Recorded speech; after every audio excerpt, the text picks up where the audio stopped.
Hi again, everyone. This is Zorina from Healnlearn.com, and I'm here again with Joe Greenland and Cindy.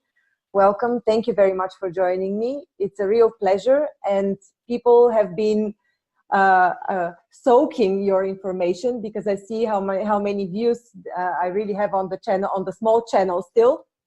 And so there's real interest in your knowledge, and I'm really grateful that you're here again to talk about the universe, having a better life, energy, karma, whatever comes up. So let's leave ourselves to the flow and talk today. I mean, we decided we're going to talk about karma, but let's see where our conversation takes us. Yeah, it's nice to go with the flow, because when you control things too much, it seems that your ego wants to play a game with you, right? And then you try to show maybe how intelligent you are, how gifted you are. So it's nice to go with the flow, because then you're allowing that universal energy just to guide. Because those that are listening to this video have questions inside them, and their souls are guiding them to watch the video and to connect, because they're asking, and there's answers everywhere for people. So it's nice to just have that freedom to flow in the conversation. Right. And that's how things get big. Mm-hmm. And not limited, right? So yeah. So I know, go ahead. I know you had a few sessions this past week that revolved around past life karma. Yeah. And this is why we also touched on the topic before starting to record today. And I wanted to ask you whether, I mean, there's always the flow of the universe, so we are also flowing right now, but this past week, the flow of the universe brought the topic of karma. So yeah. What do you think the importance was there? Were there certain topics that had a concentration of energy on them from past life karma? Well, not just past life karma, but mm-hmm. past lives in general. Mm-hmm. That the energies from the past life is existing in this life, and you're processing that. And one big message is when you are experiencing that repeat pattern or that limitation or that struggle that was from a past life, or that fear, like the fear of deep water, for example, as long as I'm still afraid of it, the energy still exists. I haven't processed it. Mm-hmm. So it's important to clear that up for yourself in whatever ways you can. So the first starts off as asking the universe, asking your soul, how do I do this? How do I release and clear up this fear of deep water once and for all? If it's not serving my soul to grow, and if I can't help change the world or my future with this limitation, then it needs to go, you know. So it's not meant to be carried with you in being your truth right to the day that you die, because then it carries on. It's right. So how do you clear it? And it's asking your guides. There's many ways you can clear karma.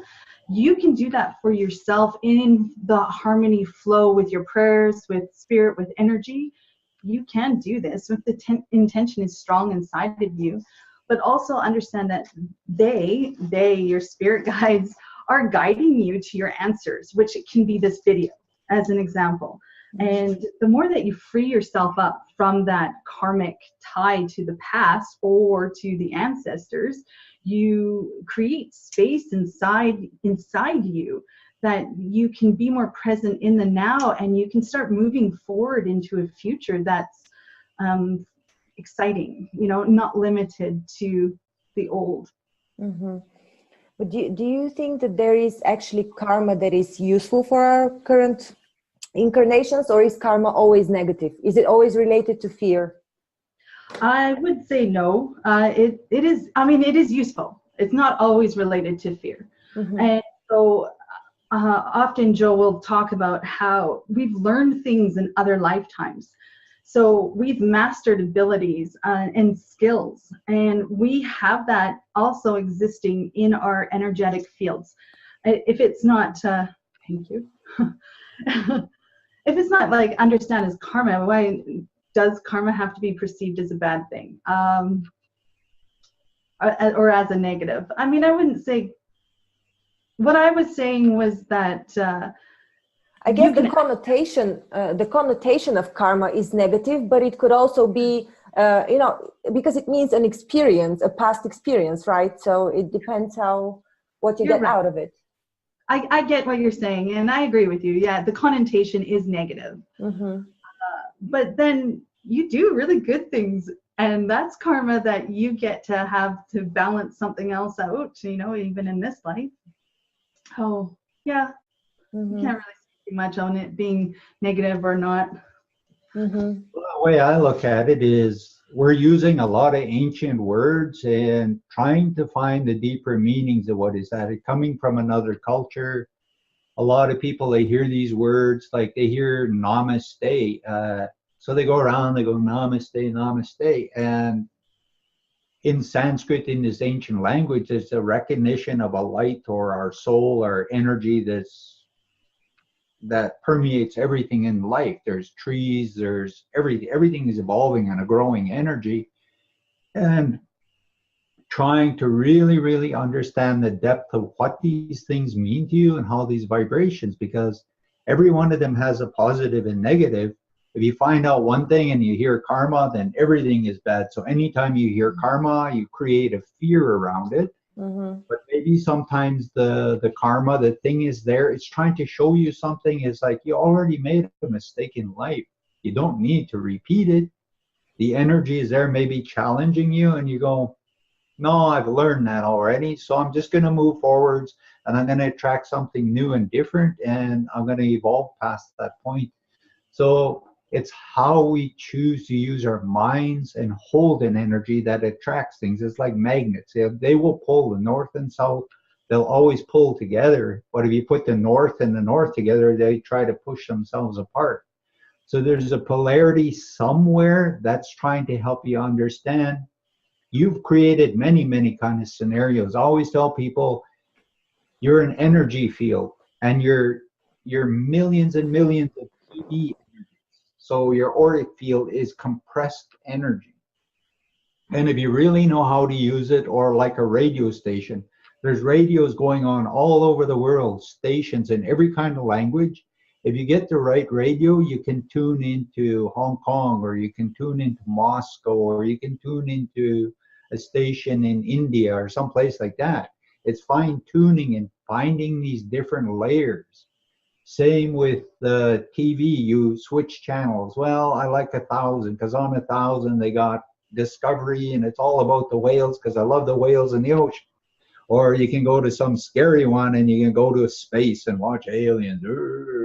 So how do you want to use your TV or your knowledge when you're looking into things? It's the same as karma. It's same as I want to know about the future. So I constantly pray and I ask the Creator, can you help me to see something? And in understanding this, is the way can I use this knowledge to help the world or help people or help things? So I'm trying to fine tune my energies and other things to project out somewhere that it will bring in information about the future that I can use to benefit somebody. Mm-hmm. Now, when that comes to me, I can either get very afraid and I can distort it and I can go and I can scare people. Then I'm creating karma for myself, because now I'm also creating fear for other people instead of going, wow, okay, I don't quite understand this yet. So I need to learn a little more of it. So I need to focus to get the correct information. So I'm not generating fear. I'm not attracting things that's going to amplify that fear. So everything just gets spun out. Mm-hmm. The same thing, astrology, any form of practice, is the deeper you go into it, the peacefuler you will become inside. And you need to slow things down. I always say integrate. Please give yourself permission to integrate. Give yourself for your mind to expand. Give yourself permission to see something that you don't understand and slow it down and keep looking at it till you go, oh, I have an answer. I understand that. Or when I get there in that moment, I know I won't be afraid because I'll have the answer to help me into the next stage. Mm-hmm. So karma has lots of layers. We all had lots of lifetimes. if you believe like some people, there's over 100 billion worlds out there. How old is our soul here? We're only using a little bit in this point in time. How many other worlds have we mastered and grown beyond and explored? One of the things in the Bible, the person who had Joshua ben Joseph 300 years later, they called Jesus, and people are trying to understand, oh, Jesus. One of the things is, the one thing you will find really lots he says in the Bible is, look through the eyes of an innocent child. Because a child doesn't know how to judge. They just see everything. Even if it's scary, they're curious. They're like, ooh, I want to know this, right? So they're always trying to evolve. They're trying to figure out things. They say, don't do this, don't do this. Don't put your hand on the stove, it's going to burn. And they keep doing it. And then one day they get burnt. It's like karma. It's like, okay, are you going to go back and burn yourself again? The child knows, I like that experience. We use these words like karma and namaste, and that it comes like from way back. Like there were deeper meanings. There were things to learn and grow with. There were schools. There were different kinds of things to help you to open and find peace, whether it's Buddhism or going into yoga or practicing other things. It's something is going to present itself, and it's how you want to look at it. Are you going to learn it in a way that's going to amplify a light, joy, and happiness that's going to project bigger into the future? Or are you going to get very terrified and you're going to turn it into a negative experience? Mm-hmm. So do you think that we need to go through clearing of past life karma in order to achieve a certain goal, or the purpose of our lifetime? Or do we only need to focus on the future and the past will simply dissolve when we don't focus on it? More as we're trying to learn to discipline our mind to see past things, because our minds will only focus on certain kinds of things because it's kind of a conditioning. It's a kind of trying to relearn. It's like finding new experiences or taking a scientific study and trying to experiment with something until you solved it, until you figured out what that was. So looking back into the past has things it can show us, and some things we've already learned, so we can access that. It's already ours. It's already a knowledge that we've attained. Mm-hmm. And I like trying to look at the future. Lots of things throughout my life have opened up stuff. Some of it in the moment I didn't understand, caused confusion or fear. But over time, studying and trying to see where else is this seen in life? How is it seen by other people? Why does it not create a fear or a distortion where they want to run away and hide? It's like there's a lot of people out there, when they look into these things, they don't have fear because the universe has been at this for hundreds and hundreds of billions of years. They've evolved other worlds, other planets, other galaxies. And the universe is very patient and loving. And some of the whole thing is discovering ourselves. Why did we create this for ourselves? Because when you chose your family, when you chose to grow up in your language or your part of the world, there was something you wanted to learn. There was something bigger and more beautiful inside yourself.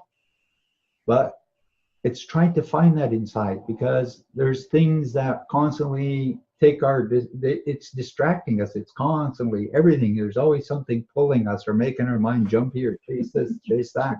Mm-hmm. It's like going to an amusement park and trying to, in 1 hour, do every ride in every scary house in 1 hour. You can't. You got to take all day and spend the time going around.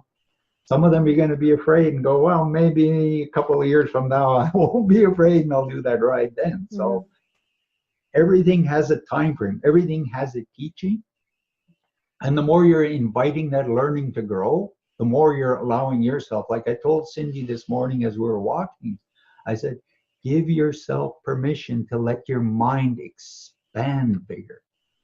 She's been with me for 9 years, and she always asks me questions about spirituality. And just out of the blue, she'll ask me something, and I'll just start talking with her. And like, she goes deep in as I'm talking, and she discovers something, and then she has 5,000 questions, but which one's so important to ask? And I'm like, it's sometimes just let that integrate, allow it to come inside, allow it to fill you with something, and hold it for a bit. And in that experience, see if your mind's going to open up so big that you're going to give me the answer instead of having me asking me it. You're just going to give me the answer. Mm-hmm. So that part of, we have to give ourselves permission to expand and grow in knowledge, to help one another, is so important. This morning we were talking about all the different beliefs. Cindy asked me, is there a difference? Is there this one or this one or this one? And I'm like, there's different energies that people are inside of. In these energies, they hold a belief. If you're a fanatic, you're going to believe something and you're going to push it on everybody because you're righteous and you're right. So you're just going to make everybody conform and come to that. Then there's the other people who just want all the information, and they're like computers. They can tell you every word on every page of the Bible. They can quote you inside and out. They have the knowledge, and they're like computers, but there's nothing inside. They're not integrating it. They're not working. They're not exploring. They're not taking it so deep in themselves that expands them out. And then there's the person who's spiritual. They're just living, because basically everything is spiritual. A tree, if you sit under a tree is alive. It's got wisdom. It's got knowledge. And if you're in the right energy, and like I said, you either open up that radio or that TV, all of a sudden you link with a tree and it starts showing and telling you things. So it expands you. On that one though, we were talking about spirituality and different beliefs and where we can be, how, honestly, what sparked it was I got my astrology chart read by Crassie yesterday, and she had said that with the way my chart looked, that I had another lifetime likely as a priest. And so I'm like, well, how does that serve me in this lifetime? Just even having that knowledge. What do I do with the knowledge of that existing in the past?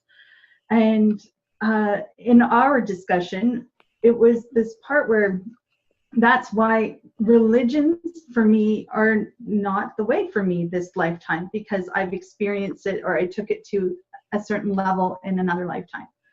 So that's a past life link to this story here. But then the conversation expanded into spirituality and then belief systems. And then Joe was talking about core beliefs, and the core belief inside of you for all that you've learned from other lifetimes and this lifetime and who your soul is. When you can go deep inside yourself, you discover that there's a core belief inside of you. And it's like, it's your truth. And when you connect with your truth, you understand that you're connected with everything, all the knowledge that, that is creator, and that we are all from that. And Joe had a reference to seeds. The thing is, I said, okay, there's a core belief in everything, but it's like you take all the plants on the planet that create seeds. You look at a peach tree, it's got a seed, and if you put it in the ground, it becomes a peach. You look at an oak tree, you take that, you put it in the ground, it becomes an oak tree. So there's billions of seeds all over the plant that are flowers or all kinds of stuff.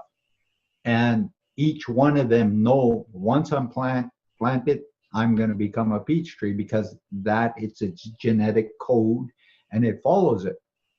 But there's another energy that's there that spans all seeds. There's an energy, and that energy is connected into all the life of all the plants that grow on the planet. There's something there that makes them connect to the creator. They all have an awareness, a blueprint that is pure. It recognizes a life force and energy, but they all have their own genetic. They all have their own kind of thing. Like the peach tree, once it starts growing, it's germinated, it just evolves till it becomes the peach tree, and it just creates fruit in that. And with human beings, with all our different races and all our different beliefs, and if we've been evolving on this earth for 18 million years or maybe longer. There's a lot of evolution. There's a lot of knowledge. There's stuff from all over the place. So somewhere in all of that, there is a blueprint of truth that unites everything. Because people always say, well, I'm on my spiritual path and it's my path. Really?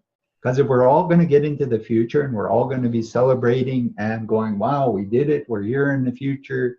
The earth has changed. We're all united. We're going to make a better world. We're going to work together. And there's something linking us all to move into that phase. So there's a blueprint. There's an energy that carries inside of everyone. Mm-hmm. And part of the whole thing is discovering that. Mm-hmm. So it all seems quite complicated. It takes different sections. Like here we take the development on Earth as a part of our soul growth, but at the same time, our soul exists in other dimensions, in other worlds, and it has experiences from different dimensions and realities. Yes. So how do we integrate it all? I mean, how do we find this blueprint, this soul blueprint that takes into consideration the earth or the crossing between our earth's purpose and the purpose of the spark soul? And these kinds of things too is in the 60s, it really started with the age of Aquarius and the Aquarian age, and it's going to be 1,000 years of peace, love, and happiness on this planet. So these people started channeling all this knowledge and wisdom. So many things have been coming in that's been given to us in songs, in poems, in books, and channelings, and all sorts of stuff. And there's little hidden things. And it's finding pieces of the puzzle.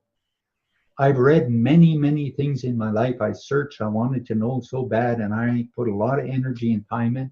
Some stuff I read, I was like, wow, why did I even read this? But for some reason I read it, and I'm like, okay, I read that. It doesn't make sense to me. It doesn't work for me, but maybe I can pass that information off to somebody that it'll help them somewhere inside. So I was grateful for a lot of knowledge. I was grateful to search in, looking into a lot of other belief systems. In the native society on this continent, from the Arctic all the way to the very south, there's many, many cultures, and they all have different beliefs. We all practice things, but there's certain core beliefs that bring it all together. Even though it's taught in different ways in different languages, that somewhere there is a core belief. And if we could remove all these other things and just see that core everywhere, you'd see that link. And once you do that, you can look at the rest of the world and remove all these things and see the core, and you'd see how everything fits together. It's like pieces of the puzzle. Each one of us have that. Buddha said it the best. Always like what Buddha said. He says, try 500 paths. So go out there and look at things and just venture in different directions. Just try different things. If you sit there, breathe through your nostril for a while, maybe that doesn't work. Well, one day you get to your 500 and it's like, okay, that was a long journey. And then he says, if it doesn't work at 500, try 501, because then everything might make sense. So it's about exploration. We're always on a journey. We're always evolving. We're always searching, and we don't know what that one little piece of the puzzle that's going to come in and just, it all makes sense. And somewhere inside it fills you with something very beautiful. And when you hold that energy, it's like trying to help other people believe that they have that within themselves too. Because our brains can get very busy, and it loves to do that. Always finds reasons to be doing so much. And it's coming back with inside ourselves and discovering. A really, really old medicine man, when I was in my 20s, he says, you're going to find one day, he says, the biggest journey for anyone is from here, to your heart. He says, from your mind, because your mind is busy up here. Your heart is quiet down here. It knows God. It knows love. It knows all these beautiful things. But where you quiet down the mind to the point where it listens to the heart and it discovers and knows all this love and answers, and then taking that trust and that belief back into your heart and keep that link, because that's your biggest journey, is from the mind to the heart and then back to the mind. And when he told me at the time, he says, right now I'm telling you this, it's going to confuse you and all kinds of stuff. He says, but one day you're going to get to a point and you're just going to understand. So if you sit in meditation or you go to a ceremony and you sit quiet, you're just going to feel at peace. You're just going to receive and know these things. And Buddhism tries to help people do that. There's many kinds of practices to discovering these things. Our brain is so amazing. I always say there's billions and billions of little doors. Which door should we open to today? Which adventure are we going to go on down today? And sometimes we open about 5 doors when we wake up. Oh, I got this and this and this and this. So it's already all those doors and we're just racing through it. But so how do sorry for interrupting, but I have this burning question now. I have a few friends, and I've also experienced it in my life, that I've tried this method and that tool, and I've read this philosophy and that philosophy, and then there's this constant logical fight of what is actually the truth. You take this, sometimes it works, sometimes it doesn't, then you try another tool, then you try another, and you're wondering why it doesn't work. So how do you find this truth inside of you? Or rather, you said you find it in meditation, but how do we teach people to meditate in a way that they can find this truth inside of them? To see what tool is good for them, for example. I know for most people, they believe they got to sit quiet and they got to sit like holding a mudra or, doing something like this or doing a breathing technique and trying to sit still and trying to go into nothing or nirvana. When I meditate, there's nothing but sounds, light, noise. There's all kinds of things going on. It's like I'm sitting in the most amazing theater and I never know what's going to happen and come in. But do you create it yourself, or do you actually play some music and play or turn lights on? I just close my eyes. Okay. And I just sit there and I just watch what is presented to me. Yeah. And I know and I believe in these things, and they prove themselves out to be true. I don't try and choose.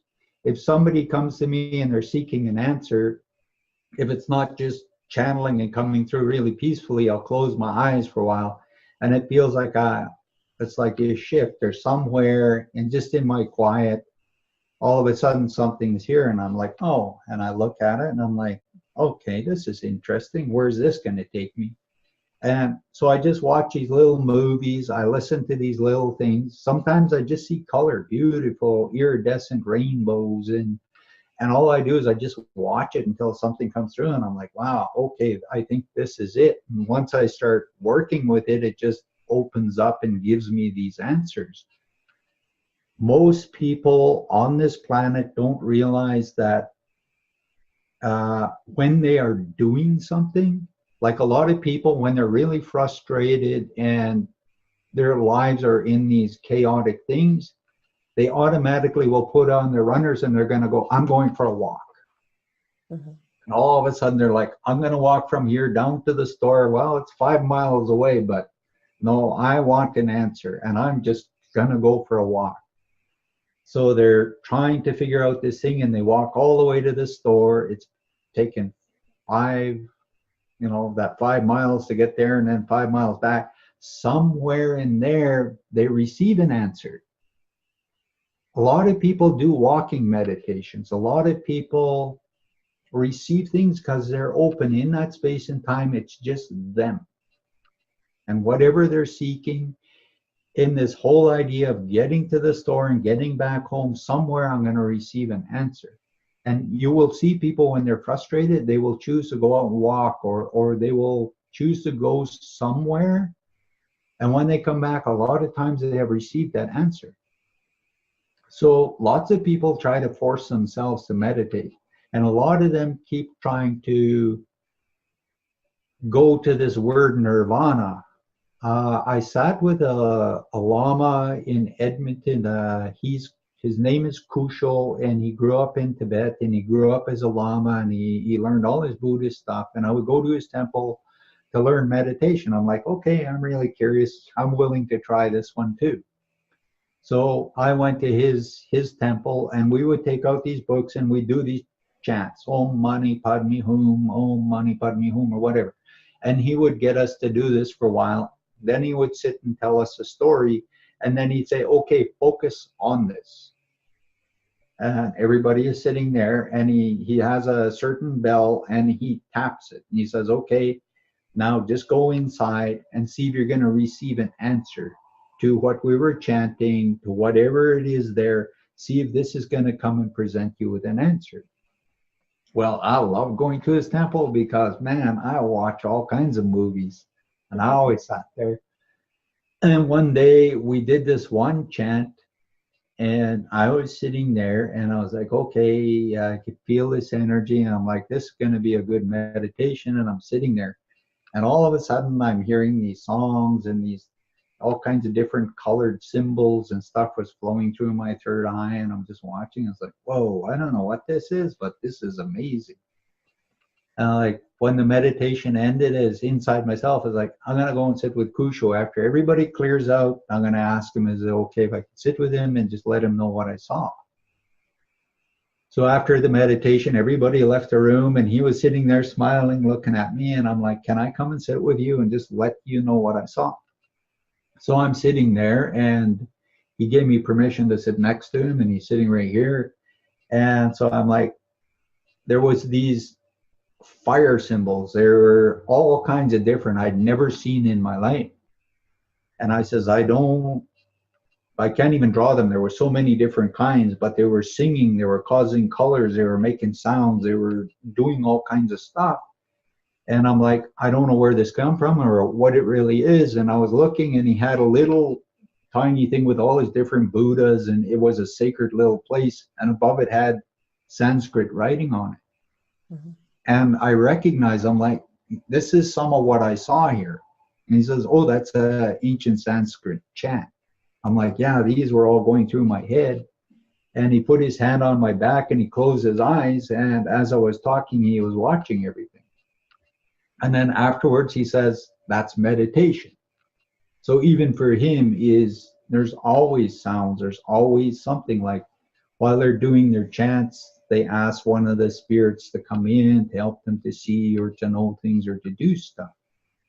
But this nirvana that Buddha used way in past, or if it was Sanskrit or wherever it originated, people assume it is going into nothing.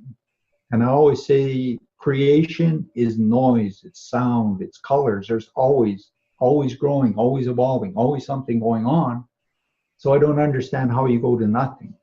I have to add that from my experience too, there can't be an agenda behind it, right? And I know we're all searching, and we're trying to discover something that we don't know, but yet something inside of us wants, and we have a curiosity for that unknown part.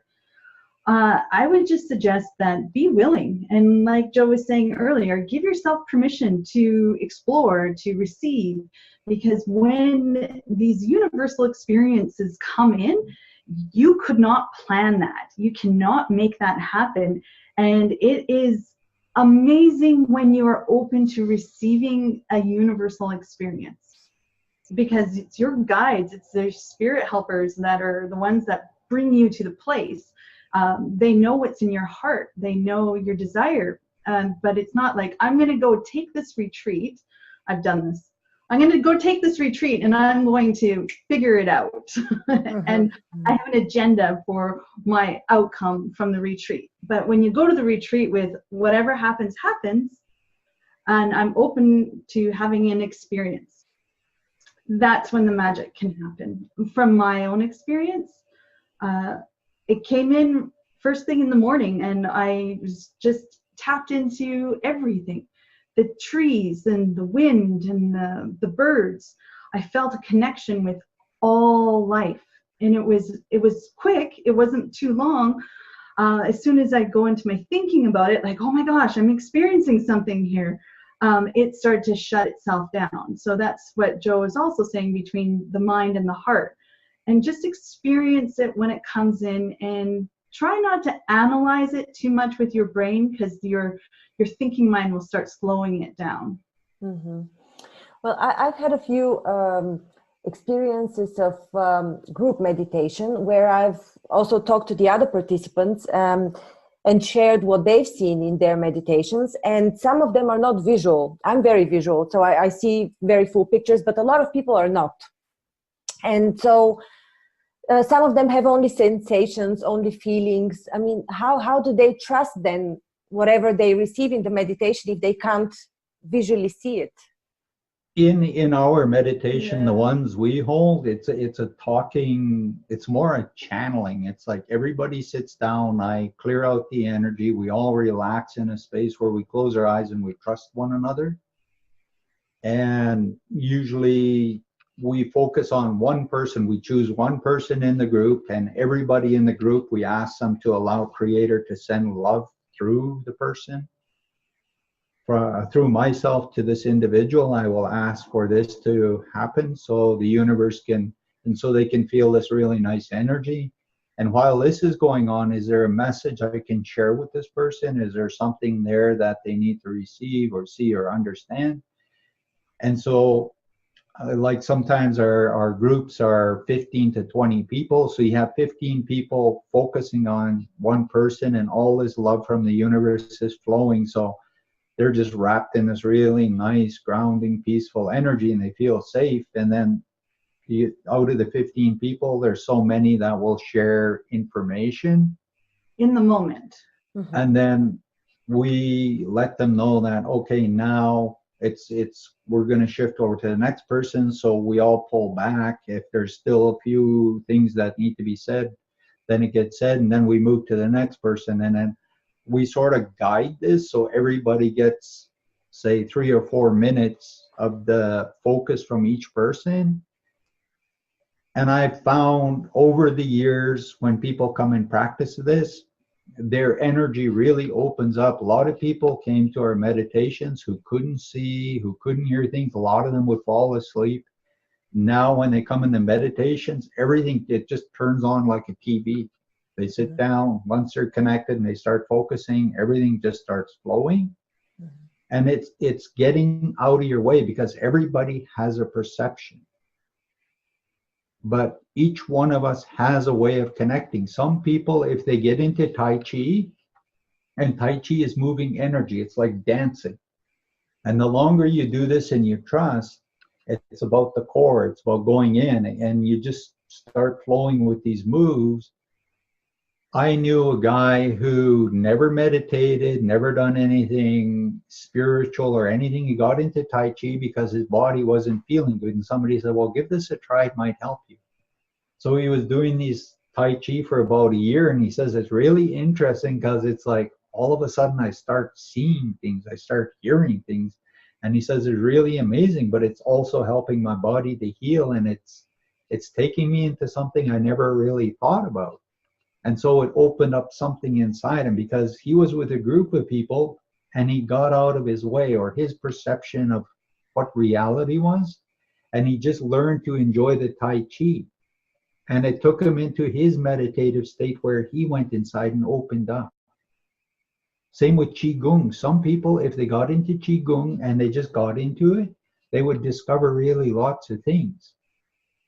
Everybody has a little different thing. Once they get into the flow with it and they feel really good and safe in what they are doing, and they let go of all perceptions of what is reality or what is meditation or what is third eye or the universe, and they just start enjoying doing something, all of a sudden the door will open within you, and you will step in there and you'll discover the mysteries of creation. Mm-hmm. Can we get rid of old karma in meditation, or of negative karma? We are in that time where everything is assisting us to clean it all up. Mm-hmm. If we're meant to, we will clean it all up, but you can't do it through agenda. People are pushing too hard. Mm-hmm. Everything has time frames. Everything has allotted energy. Like they say, radioactive material is millions and millions of years before it burns itself up. And yet we can take electricity and charge up a battery, and that battery will hold energy for a year before it all depletes and burns out, then it needs to be recharged. So there's time frames with everything, and we need to be patient and also kind to ourselves. In our native spirituality with the Sundance and that, we always say in a kind and gentle way, because we're so aggressive. We're just like, we got to beat this up and get it done today. And it's like, why? We can go and live, we can go and swim, we can go and enjoy time with family. We don't have to just focus on trying to erase everything. So it's a really big thing to even ask your guides and spirits in a kind and gentle way, because there's going to be a time where you're going to discover it. You're going to look at it and you're going to go, oh, and you're going to let it go, and you're never going to have to look at it or think about it, and it's going to change all your energy. And even the things you attract, the things that are there, stuff that's challenging you to try to teach you this, all of a sudden it's going to change and it won't be there anymore. Yeah, and so how can we teach our children to meditate? And at what age? And at what age can we actually actively engage them in some sort of meditation? Part of it is using their curiosity, asking them, like giving them a crystal and asking them is, what do they feel with this crystal? Is there something there? Because some people use them for healing, some people use them in this way and that way, and allow the child to share that information. Tell the child is, I go to these meditations, we all sit there and we close our eyes, and is the child interested in maybe sitting there with a group of people and just sitting with the eyes closed and see if the child will share that information. Years ago, we were up in the Kootenay area, and we're living in that area, and there was a lady, she wanted us teaching meditations at her house. And so she gave us permission, so we started bringing these people to her house, and she had this basement where people would come, and we would do the meditation. And she had a son and daughter, and they would be upstairs. And I says, you know, the spirits really love children in meditations. Like, children connect so easily. And she says, well, is it okay if I bring them? I says, yeah, even if they fall asleep, it's fine. And if they're tired and they just want to go to bed, it's okay. You can take them upstairs, put them to bed, or they can sleep beside you. As long as everybody in the meditation's okay and it's not distracting them, it's fine. So she asked the little boy and the little girl, and sure enough, they came in. They were really, really curious. And of course, I have my little smudge bowl, and I got all my medicines. And so they're just curious, like they're just wanting. And every time I do something, they're just like watching. And then I would go around and smudge everybody. And so this went on for a few nights, and they would fall asleep. And then they started staying awake. And in the meditations, people would ask them, are you seeing anything? And they're a little shy and they're a little not sure about things. And I'm like, it's okay. You don't have to let us know. If you don't feel safe, you don't need to share anything. And I told the mother, I says, when they're ready, just ask them, is there anything you're seeing while we're all down there meditating? And the little boy said, yeah, Mom. He says, when that guy, he takes his bowl and he puts all this stuff and he lights it and that smoke starts coming, he says, there's a thing opens up and this slide comes in, and he says, all these angels come in and they fill the whole room. And then this big guy comes beside that guy with his bowl, and there's this big tall guy beside him, and he's got on like a white, like a sheepskin's coat. Uh-huh. And he says this guy stays there for the whole meditation watching, and he knows everything and what needs to happen for people. And then when it's over, they all leave. And these are things he shared. He felt safe with his mom, and his mom shared that with us. And we never really shared it with a lot of people. But it's even in another meditation we're having in Kelowna. The lady who invited us to go there to do this, she has a daughter who's somewhere 8 or 9 years old, and she likes to sit in the meditation, but she gets frustrated, and she sits with her eyes closed, and she just plugs in. She's really empathic. She can pick up on if somebody's got a sore arm. She doesn't know. She's just playing, and then she gets up, moves around, does stuff, and then sits back down, plugs back in, and she just talks, and she uses really big words you don't think a child would use and to understand what it means. She's quite amazing kid. But it's allowing them, and it's also asking them questions. And it's usually, you know, the parent, the mother or father, that in the right time and space when the child feels safe, and asking them, you know, where their curiosity or excitement is. And when they're doing things that they really enjoy, they also can go into a meditative state and pick up on things because they're excited or they feel really good, and they receive messages in that state of being as well. Yeah, make it playful. Don't make it really strict. My granddad would do this with me as a child. He would find ways to get me curious. Yeah. And then he would find a way that I could play with it. So I would start using my mind and trying to learn and explore these things. So making these things playful, like putting out crystals and asking them what do they feel, or is there a certain energy, and allow them to explain it. And if you got a group of children, each one of them like feeling what is it they want to share or they want to teach or show, because each one of them has something.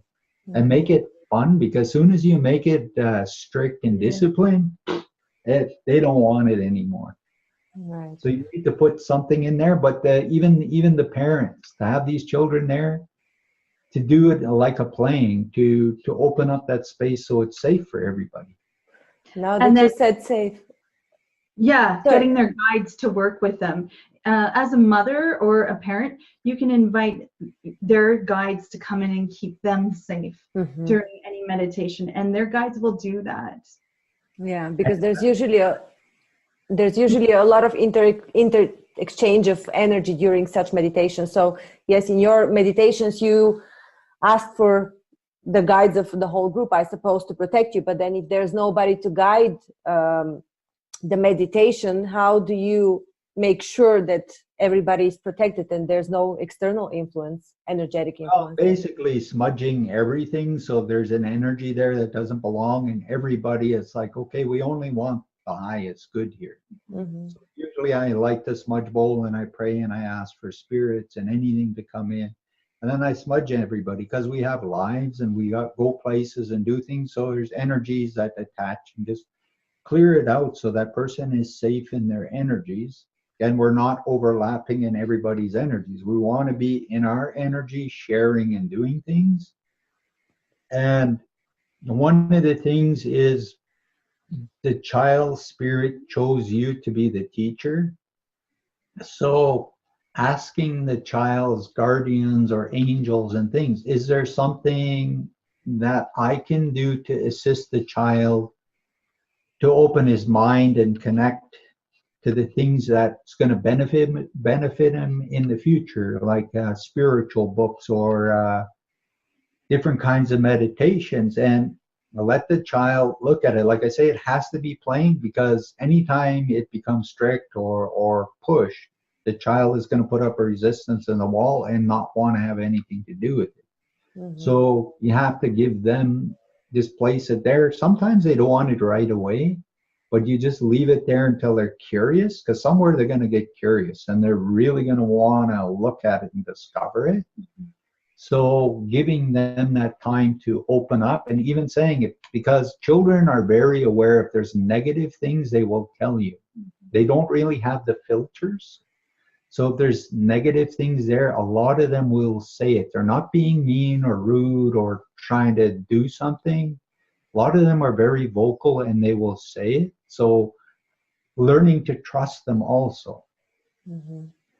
So yeah, in any of the meditations, we always ask everybody to invite their guides in to work with them. Joe does, you know, a smudge and clearing of the energy, and then there is a protection that we get the spirits to do. But engaging with your guides to always watch out for you, because there's things you can learn in those experiences as well. But knowing you've asked, then you know you've got that extra level of security for yourself to access places, because you know they've got your back. Because they say your intent, whatever your intent is, you will attract that. And the more you do it, the more you will generate this energy, and you will attract these things that will amplify it. Where we are in our space down in on Main Street in Penticton here, is we can't light stuff, so I can't take my smudge bowl in there and light a lot of stuff. So I have a diffuser, and I have oils in it. So I have sage and sweetgrass oils, and there's a lot of other kinds. There's lemongrass and things that help to release negative energies. Yeah. And a lot of people really like it. It makes them feel really good. So I use it as a way to clear the energy and open everybody up, because the oils also expand and they help bring peace and calm to people. Mm-hmm. So find all these things. We have a little diffuser over there that I'll put sometimes frankincense or myrrh or something like that also, that's diffusing in the background, so that everybody, because I believe frankincense and myrrh with the right intent puts a protective energy, but it's also positive for everybody. So I'll have that going and asking that it open and help that be a really good energy and a safe space for everyone. I see. So these are two of the three incense that were brought by the three kings, I believe. Frankincense, myrrh, and there was a third one. I can't remember which one it was. I think it was cedar tree, but I'm not sure. They're like the divine purifying incense. Cedar was very sacred to the Jews, and it was used in King Solomon's temple. And the oil, even here in this country, the natives use it. We use it in our smudge. I have it ground up, so I put it in my smudge too as a healing helping. You can boil it up and use it as a bit of a detox, but just a little bit. You put in your bath water and it'll pull things out, but your body will absorb the oils and the natural stuff from the tree and the nature, right? Or you can get the oil in the essential oil, and just a drop of that in your bath, and then your body will absorb what it wants and it'll release what it doesn't want.